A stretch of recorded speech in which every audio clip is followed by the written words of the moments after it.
I think the most important thing about conversations about cannabis use and the relationship it might have with mental health and how to support yourself and others through that process is leading those dialogues with kindness, empathy, and honesty. Of course, when you're talking to a friend or a loved one, you want to be patient, you want to be kind, you want to extend them grace to heal or to discover that relationship in their own way. And I think that's true for yourself too.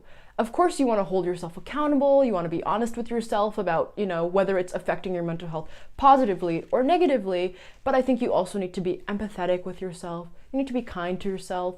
We're all trying to figure it out as it goes, and there is no Google Maps for how to understand your relationship between cannabis use and mental health. So it takes a lot of trial and error, and I think the most important thing is being kind and empathetic while that trial and error goes on. People who are going through psychosis might self-isolate and begin to behave erratically and in a way that people might find off-putting. And so it's easy for people who are experiencing that to become further kind of ostracized from their communities. And that is not conducive to recovery at all. It can make things much worse, especially if you're struggling just to do the basic maintenance and like everyday human functioning, like cleaning and like taking care of yourself. Like that's a nice way to show up for a friend. Like if you know that they're struggling, like reaching out like a lot and saying like, do you need help? Like I can come, like I'll help you clean, and just like all these different ways that you can support them, just like getting things done and showing up for them and reaching out, even if they seem like they might be self-isolating. That's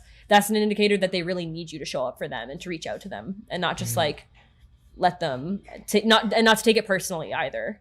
So yeah, I think showing up is a big piece of it, and so is like listening when you do show up, because like I know for me there were some people who would like show up but not listen to me, and like them being there was definitely a help. Like I needed people around me to be able to like get out of my head and figure out like what's going on, but to actually like sit there and like pay attention to what I'm saying and pay attention to what I'm saying I need was really important too, because if someone's just showing up and they're trying to like impose their own reality on me, like sometimes that works, but most of the time it doesn't really. Yeah, and I think sometimes when people are trying to offer comfort, they might inadvertently be dismissive of something that someone's going through, especially if you're telling people like, I'm scared, like I think I'm hallucinating. I think it can be hard to tell someone like, that's scary, like I'm sorry that that's happening to you. And it might be easier to just say like, are you sure? Like that's probably not what it is. Because I think I had a little bit of that too, but you don't want to invalidate people's experiences, and you want to really like you said, listen to them, like,